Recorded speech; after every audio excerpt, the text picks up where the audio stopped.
She was 19 years old, carrying a baby on one hip and a lie on her resume on the other. She had never cared for anyone in her life, not professionally. She had never stepped inside a mansion. She had never spoken to a billionaire. And she had certainly never imagined that a man who had everything the world could offer would one day look at her, a girl from nothing, and say the 4 words that would change everything. But before any of that happened, she lied. And that lie, built out of desperation, out of hunger, out of a mother's love for a child who deserved better. That lie would either destroy her or save her. This is the story of Maya Collins, a young black single mother, a woman who walked into the wrong house for all the right reasons and found something neither money nor power had ever given the man inside it. She found him his humanity back, and he gave her a life she never dared to dream of. The apartment on Birchwood Street was the kind of place that apologized for itself every morning. The radiator knocked through the night like it had somewhere to be. The carpet in the hallway had worn through to bare concrete in 2 spots. The window in the kitchen fogged up so badly in winter that Maya Collins had learned to judge the temperature outside, not by a thermometer, but by how thick the frost crept across the glass. She was 19 years old, and she was raising her daughter Lily alone. Lily was 4. She had her father's eyes, large, curious, the color of dark honey, and her mother's stubborn chin. She asked questions about everything. Why is the sky blue? Why do dogs smell things before they say hello? Why don't we have a daddy? That last one Maya answered quietly, with a hug and a redirect to something warm on the stove, because the truth was complicated. The truth was that Lily's father had been 20 years old, charming and completely unprepared for the weight of fatherhood. He had left before Lily could walk, before she had teeth, before she could ever remember his face. Maya did not hate him. Hatred took energy she did not have. She had grown up in the south side of Columbus, Ohio, the second of 4 children born to a woman who cleaned office buildings at night and slept through the mornings. Her own father had been a ghost, present in photographs on the refrigerator but absent in every real sense. Maya had learned early that love was something you built yourself, from whatever materials life left on your doorstep. She had dropped out of high school in her junior year when the pregnancy became impossible to hide and harder to manage. She had earned her GED at 17, sitting in a fluorescent-lit community center classroom while Lily slept in a carrier strapped to her chest. She had worked at a grocery store, a laundromat, a fast food counter, and most recently, a hotel as a housekeeping aide. The hotel had let her go 3 weeks ago. Budget cuts, the manager had said. He had not looked her in the eye when he said it. Now the rent was 43 days overdue. The electricity bill had been pushed back twice. The refrigerator held half a carton of eggs, a block of cheese, and a nearly empty jar of peanut butter. Lily had asked that morning, as she did every morning, what was for breakfast. Maya had made scrambled eggs with the last of the cheese and called them special fancy eggs. Lily had eaten them like they were a feast, and that small mercy, that her daughter did not yet understand scarcity, had made Maya press her knuckles to her mouth in the kitchen doorway to keep from crying. She could not afford to cry.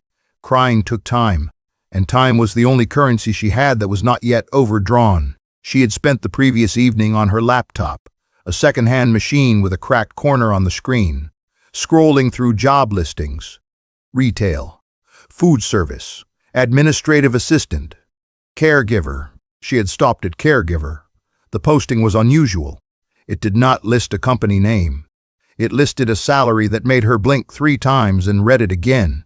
It requested 5 years of professional caregiving experience, a clean background check, and a professional reference from a licensed medical facility. It described the patient only as a private individual requiring full-time in-home assistance, and the location as a private estate outside Columbus. The salary listed was $4,000 a month, room and board included. Maya stared at that number for a long time. $4,000. She thought about Lily's face over those scrambled eggs. She thought about the landlord's note that had been slid under the door that afternoon. She thought about the 5 years of experience she did not have, the professional reference she could not provide, and the medical facility she had never set foot inside, except once, when Lily had a fever of 104, and they had sat in the emergency waiting room for 6 hours. Then she opened a new document on her laptop, and she began to write. She wore the only blazer she owned, a dark navy one she had bought second-hand for a job interview 2 years before. She had ironed it 3 times. She had pressed her natural hair smooth and pinned it at the nape of her neck. She had practiced her handshake alone in her apartment while Lily napped, saying firm but not aggressive, confident but not arrogant to herself in the bathroom mirror. Her resume said she had 5 years of experience as a private caregiver. It said she had worked at a fictional home health agency she had named carefully. Something generic enough not to raise flags, specific enough to sound real. The reference she had listed was her cousin Denise, who had agreed to play the role of a former supervisor in exchange for Maya's promise of home-cooked meals for a month. Maya had never lied on a document in her life before that night. She had sat with it for a long time after she printed it. She had asked God to forgive her, and then asked him to understand her, and then decided she would simply have to be so good at the job, whatever it was, that the lie would eventually become irrelevant. Lily had stayed with Denise that morning. Maya had taken 2 buses to reach the address listed in the follow-up email she had received within 24 hours of her application. The estate sat behind a stone wall on a private road 20 minutes outside the city. She had almost missed the turn. The iron gate was tall and old and serious, flanked by oak trees whose roots had buckled the stone pavement on either side. A woman named Mrs. Patricia Harmon met her at the front door. She was in her mid-50s, silver-haired, impeccably dressed in the way of someone who had spent decades managing wealthy households. She had the manner of a woman who had interviewed 100 candidates and expected to find each of them wanting. She walked Maya through 3 rooms before saying a word about the position. She noted Maya's age without commenting on it. She reviewed the resume quietly. She asked about the fictional agency, and Maya answered in the calm, measured voice she had rehearsed. She asked about experience with mobility assistance, with medication management, with emotional support for patients dealing with trauma. Maya answered each question, drawing from everything she had ever done: caring for her mother after a surgery, helping her younger brother through a difficult period in school, managing her own life at an age when most girls were still figuring out who they wanted to be. She spoke from truth wherever she could, and where she could not, she spoke from love, because love had always been the closest thing she had to professional training. At the end of the interview, Mrs. Harmon set the resume down. "Mr. Whitfield is not easy," she said simply. "He was not easy before the accident. He is considerably less easy now. He has dismissed 4 caregivers in the past 7 months. He is not deliberately cruel, but he is proud, he is frustrated, and he does not accept pity. If you show him pity, he will be asked to leave within the week." Maya met her eyes. "I don't do pity," she said. "I do practical." Something shifted in Mrs. Harmon's expression. Not warmth exactly, but a door opening slightly. "The position includes a private room on the estate grounds," she said. "The room includes a small adjoining space. Your daughter is welcome." Maya's breath caught. She had not mentioned Lily in the application. "We reviewed your background thoroughly, Mrs. Harmon said, with the faint tone of someone who wanted Maya to understand that she knew more than she had revealed. "We are aware of your circumstances, Mr. Otis." Whitfield's late mother had a saying: "Judge a person not by what they have, but by what they do when they have nothing." She extended her hand. "You begin Monday."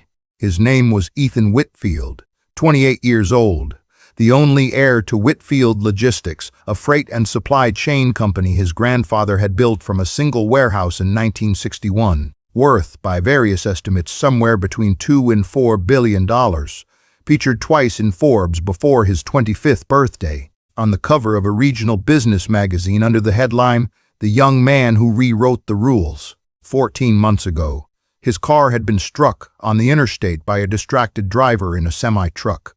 He had survived because his car was engineered to survive such things. His spine had not been so well engineered. The injury was to the T6 vertebra. He had feeling in his hands, in his arms, and his chest. Below that, function was partial and inconsistent, improving only marginally after months of intensive rehabilitation. He could stand with assistance. He could walk short distances with significant support. But the wheelchair was, for now and for the foreseeable future, his primary reality. This was the part that no one outside his medical team fully understood. Ethan Whitfield could likely have more mobility than he currently did.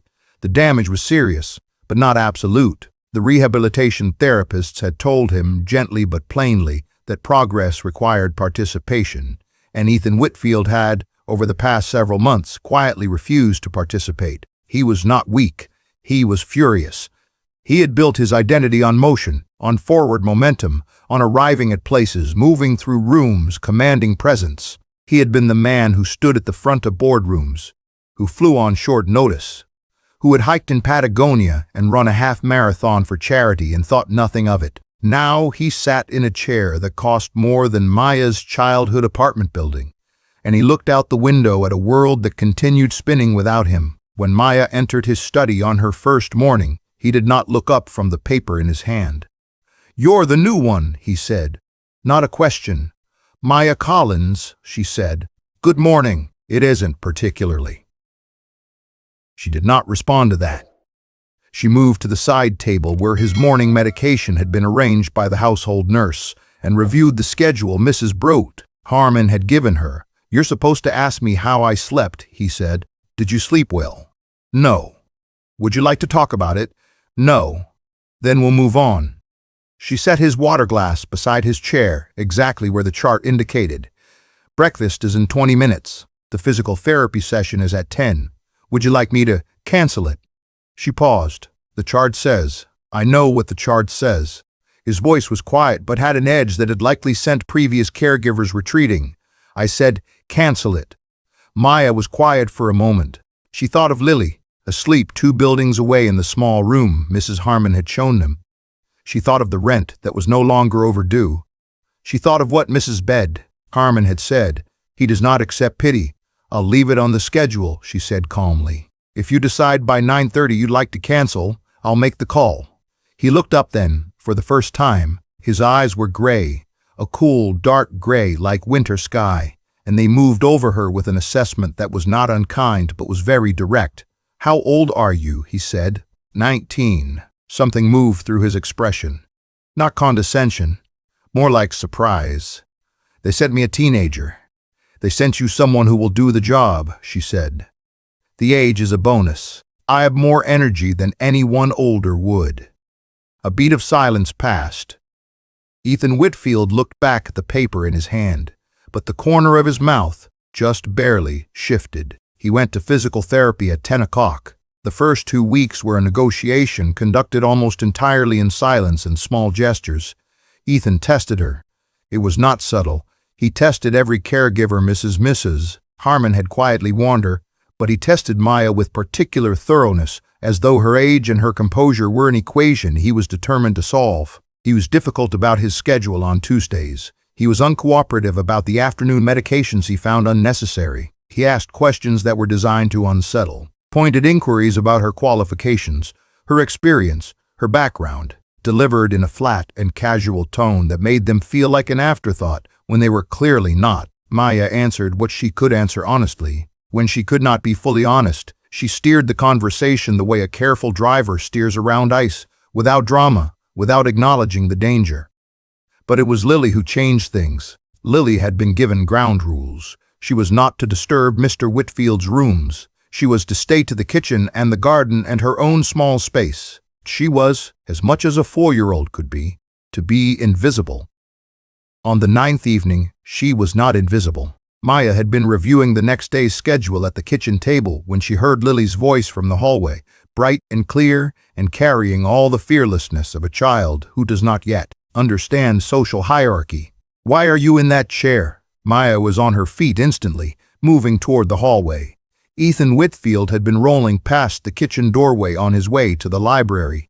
He had stopped. He was looking down at Lily, who stood in her yellow pajamas with a stuffed rabbit under one arm and her curious honey-colored eyes fixed on him with complete openness. "Lily," Maya started. "It's fine," Ethan said. He looked at the child. Something in his face had shifted. The careful guardedness he carried like armor had, for just a moment, slipped. "I was in an accident," he said. "My legs don't work the way they used to." Lily considered this with great seriousness. "Does it hurt?" "Sometimes." She thought about this. "My mama kisses where it hurts," she said helpfully. "She says that helps." There was a silence so complete that Maya could hear the house breathing. Ethan looked up at Maya. There was something in his gray eyes she had not seen before, something unguarded and sudden, like a window being opened in a room that had been sealed for a long time. "She's yours?" he said quietly. "Yes," Maya said. "I'm sorry. She won't. She's fine." He looked back at Lily. "What's the rabbit's name?" "Gerald," Lily said without hesitation. "Good name." "He's scared of the dark," Lily said. "But I tell him there's nothing there and then he feels better." Ethan Whitfield's was quiet for a moment. Then he said very softly, to no one in particular, "That must be nice, having someone tell you there's nothing there." He rolled on down the hallway to the library. Maya stood in the kitchen doorway a moment longer looking after him. She thought she understood something now that she had not understood before. His injury was real. His anger was real. But underneath it was something older and heavier than the accident, a loneliness that had been there long before that night on the interstate. A man surrounded by money and employees and legal representatives, and not one single person who would sit with him in the dark and say, "There is nothing there." She picked Lily up, pressed her forehead to her daughter's small, warm one, and made a decision. She would not just care for his body. She would care for the whole person. The weeks became a month. And in that month, something had quietly grown between the three of them, Maya, Lily, and the man in the chair, that none of them had a proper name for. Ethan began going to his physical therapy sessions without resistance. He began eating meals at the kitchen table rather than his room. He allowed Lily to read to him from her picture books in the library in the late afternoons, a daily ritual she had established entirely on her own, dragging the books to his chair and climbing up onto the footrest without asking permission, and beginning to read in the tone of someone who expected to be listened to. He listened. Maya watched from across the library, pretending to organize the shelves, and felt something shift in her chest that she was not ready to examine closely. And then came the evening that nearly ended everything. It began with a phone call. Ethan had a meeting with his board of directors scheduled for a Thursday morning, a video conference, the first he had attended since the accident. Maya had helped him prepare. She had organized his documents, ensured the room was properly arranged, managed the technical setup with the household staff. The meeting had not gone well. She had heard from down the hall the voices rising and then a long, tight silence, and then the sound of his chair moving quickly.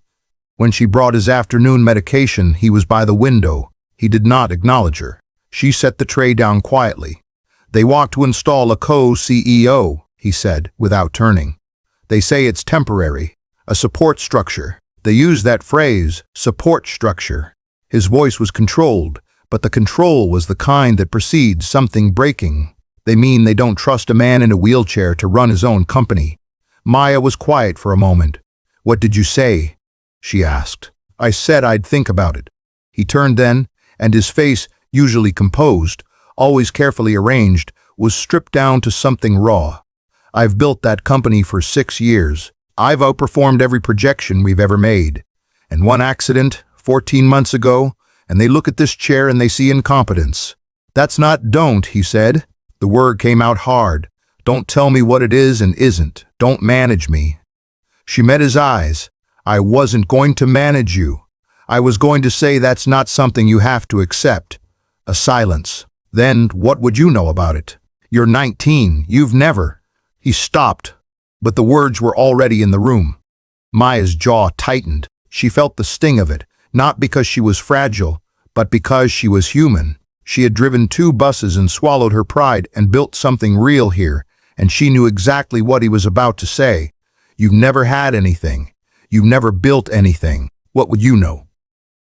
She picked up the tray. "Your medication is on the table," she said evenly.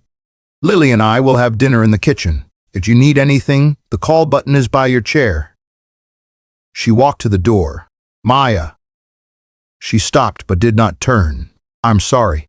His voice now was completely different, stripped of everything except the truth. "That was unfair. I'm sorry." She stood still for a moment. Then she turned.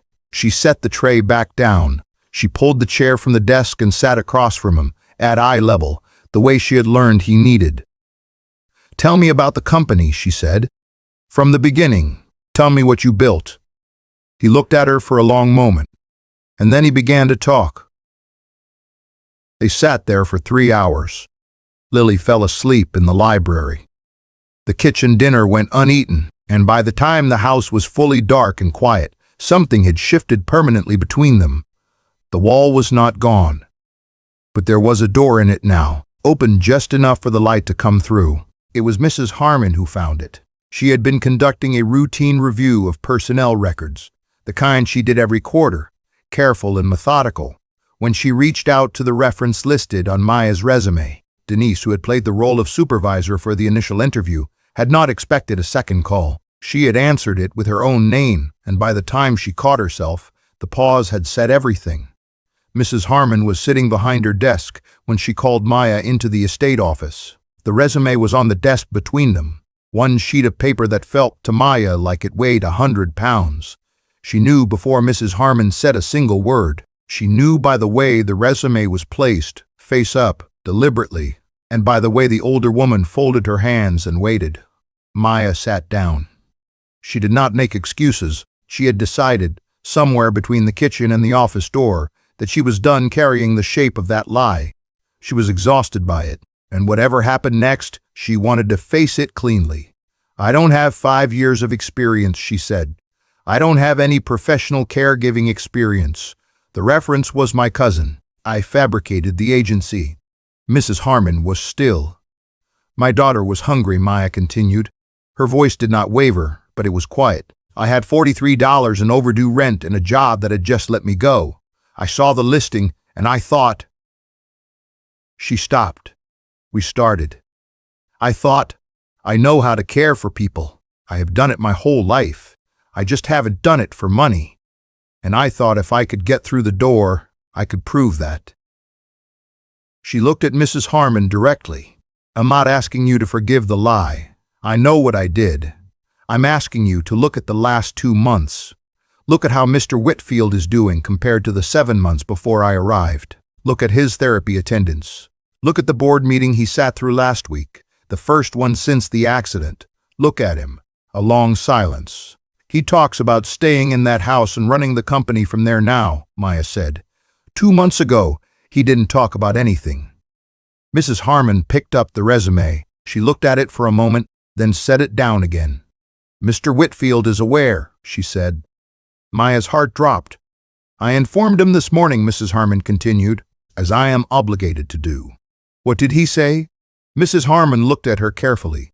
"He said, and I am quoting precisely, 'If you dismiss her, I'll find a way to dismiss you.'" A pause. "He then said that experience was overrated and that the resume should be updated to reflect her actual qualifications, which he said, again, his words, were considerably more substantial than 5 fictional years at a company that didn't exist." Maya sat very still. "He wants to see you," Mrs. Harmon said. "When you're ready." She found him in the library. Lily was not there. It was not afternoon yet, and she was in her little room with her picture books. The library was quiet and full of morning light.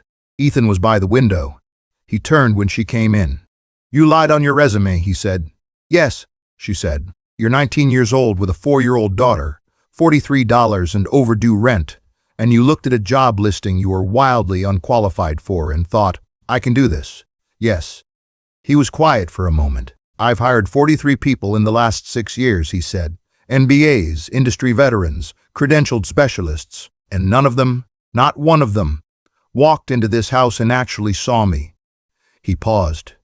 "You saw me from the first morning." Maya did not look away. "Don't do it again," he said. "No more lies. To anyone. About anything. Understood?" "Understood." "Good." He turned back to the window. "There's a program," he said, "at the Columbus Medical Institute. Certified home health aid training, evening classes.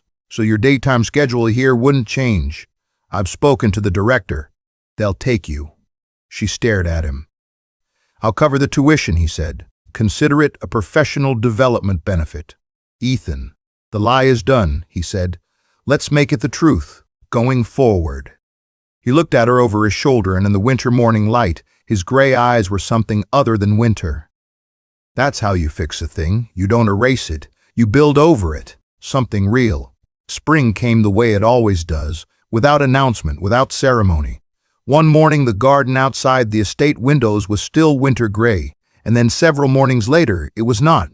Ethan attended a full board meeting in person, not by video, in person, in the company's Columbus offices, in a tailored suit, in his wheelchair, at the head of the table where he belonged. He had called Maya from the car on the way back, which was the first time he had ever called her about something that was not schedule-related, and said only, "It went well. Tell Lily Gerald can sleep without the light on tonight. Nothing to be scared of." Maya had stood in the kitchen and laughed until tears came, and Lily had looked at her very seriously and said, "Mama, are you happy crying or sad crying?" "Happy," Maya had said. "Very, very happy." In April, Maya began her certification classes. Tuesday and Thursday evenings, she drove the car Ethan had arranged for household staff use and sat in the classroom with adults twice her age and studied anatomy and medication protocols and patient communication with the same focus she had once applied to her GED while her daughter slept in a carrier. She was, it turned out, exceptional at it. Her instructor told her so after the third class. Her instincts for patient communication, her practical approach to emotional support, her ability to remain grounded under pressure.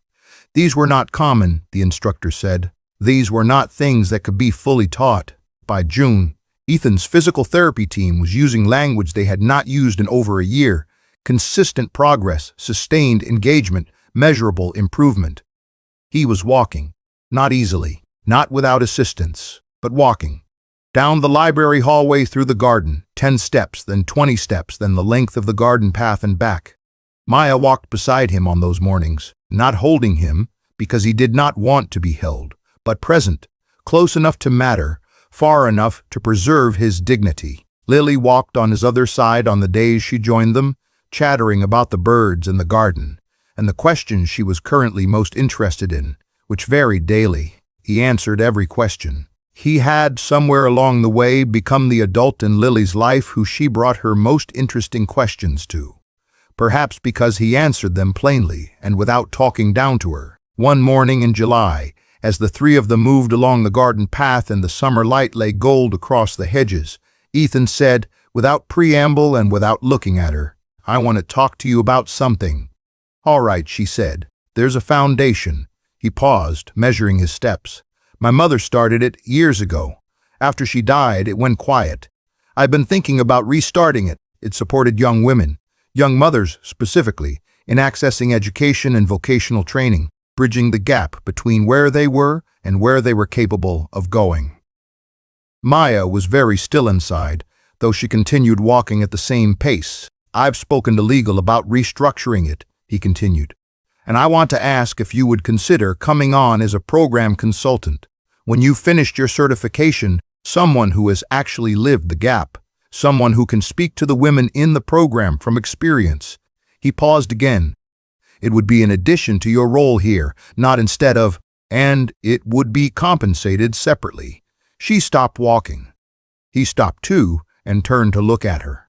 "Why?" she asked. "Because you are the most qualified person I know," he said. "Not because of where you've been, because of who you are in it." Lily, who had been walking ahead and examining a large bee on a flower with intense interest, turned and looked at both of them and said, "Are you going to hug?" People hug when they talk like that. There was a moment of complete silence. Then Ethan Whitfield, billionaire, former Forbes cover subject, man who had dismissed 4 caregivers and built a company worth billions and lost the use of his legs and slowly, painstakingly, in a garden in Columbus, Ohio, begun to reclaim them, laughed fully, completely, without armor. And Maya laughed too. And Lily went back to her bee, satisfied. Maya Collins received her home health aide certification in August, 7 months after she had walked through that iron gate with a lie on her resume and love in her heart. She went on to become the founding program director of the Eleanor Whitfield Foundation, named for Ethan's mother, which in its first year helped 42 young mothers in Columbus access vocational training, child care assistance, and educational support. She enrolled in a part-time nursing program the following spring. Lily started kindergarten in September. On her first day, she wore a yellow dress and carried Gerald under her arm and walked through the classroom door without looking back. She had always known, in the uncomplicated way of loved children, that there was nothing to be afraid of. Ethan walked into the school with them that morning. Not easily, but steadily. What they became to each other, what that quiet, careful, slowly built thing in the garden and the library and the kitchen over soup and picture books and 3-hour conversations in the dark eventually grew into.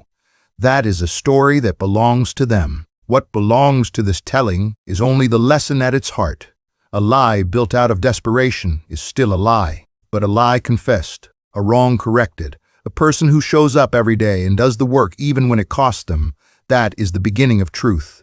Maya did not succeed because she deceived anyone. She succeeded because when the deception was exposed, she did not run. She stood still. She told the truth. She showed what she was made of in the moment when it was most expensive to do so, and Ethan Whitfield did not heal because of money or medicine or any of the considerable resources available to him. He healed because one morning a 19-year-old girl with $43 and the daughter who named her Rabbit Gerald walked into his library and simply saw him. Not the chair, not the injury, not the empire. Him. There is nothing in the world more powerful than being truly seen, and there is no qualification more rare or more valuable than a person who has survived difficulty with their kindness and tact. Maya survived. She did it with love. That is the only credential that ever really mattered. If this story moved you, if you found something in Maya's courage, or in Ethan's slow journey back to himself, or in Lily's perfect certainty that there is nothing to be afraid of in the dark, please take a moment to like this video and share it with someone who needs to hear it today. There is someone in your life who is carrying something heavy and telling no one. Share this with them. Subscribe to this channel for more stories about ordinary people doing extraordinary things. Told slowly, told honestly, told with love. And remember, the door that changes your life might be behind a gate you weren't supposed to open. Walk through it anyway.